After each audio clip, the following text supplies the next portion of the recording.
हदगाव तालुक्यातील मोजे कवना येथे हरभरा महिला शेती शाळेचे आयोजन करण्यात आले होते.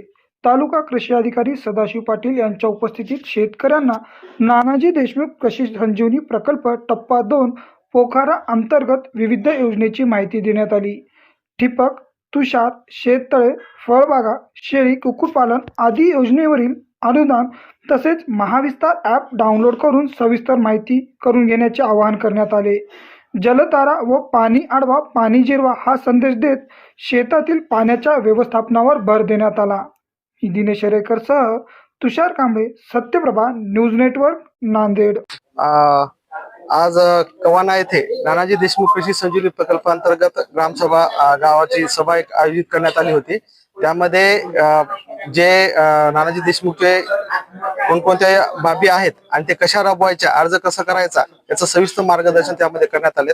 त्यासोबतच महाविस्तार ॲप यांचा डाउनलोड करणे व जमिनीमध्ये पाण्याची पातळी वाढवण्यासाठी माननीय जिल्हाधिकारी साहेब यांचा जे एम आहे की पाणी जे आहे आपल्या जमिनीत मुरलं पाहिजे, त्यासाठी जलतारा बद्दल माहिती देणे व जे महिला आहेत त्यांच्यामध्ये उद्योजकता वाढवणे आणि शेतकऱ्यांमध्ये उद्योजकता वाढवणे यासाठी प्रधानमंत्री अन्न प्रक्रिया उद्योग याची प्रचार प्रसिद्धी करण्यासाठी आज इथे हे सभा घेण्यात आली. एकीकडे योजना सुरू झाली, मात्र शेतकऱ्यांना कुठं ऑनलाईन करायचं आणखी शेतकऱ्याला माहित नाही. शेतकऱ्यांना आपण त्यासाठीच जे कृषीचं जे महाविस्तार ऍप आहे त्यामार्फत जर त्यांनी ऍप डाउनलोड केलं आणि गावामध्ये बऱ्यापैकी आज सुरू झालेली आहे, आज बऱ्याच जणांनी डाउनलोड पण केले, त्यामार्फत आपल्याला करता येते, आपल्याला अर्ज करू शकतात.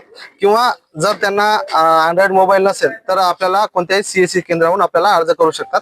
आणि याबाबत गावामध्ये आमच्या सहाय्यक कृषी अधिकारी आहेत, त्यांनी बऱ्यापैकी अर्ज ऑलरेडी घेतलेले आहेत. तसेच समूह सहाय्यक यांनी पण बरेच आपले अर्ज इथं गावामध्ये आलेले आहेत.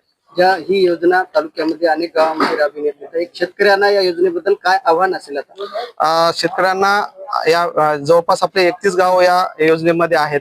तर आपण शेतकऱ्यांना असं आवाहन करत आहे की जे पारंपरिक बाबीसाठी जे आपण अर्ज करतो, तर आपल्याला शाश्वत विकासासाठी जे नवीन म्हणजे नवीन म्हणण्यापेक्षा गटामार्फत एक आपण उद्योजकतेसाठी ओळावं, नंतर तुती लागवड असू द्या किंवा मत्स्य व्यवसाय असू द्या किंवा फळबाग असू द्या, असे जे पारंपरिक पीक सोडून नवीन बाबीकडे वळून आपला शाश्वत विकास करावा असं आवाहन करतो.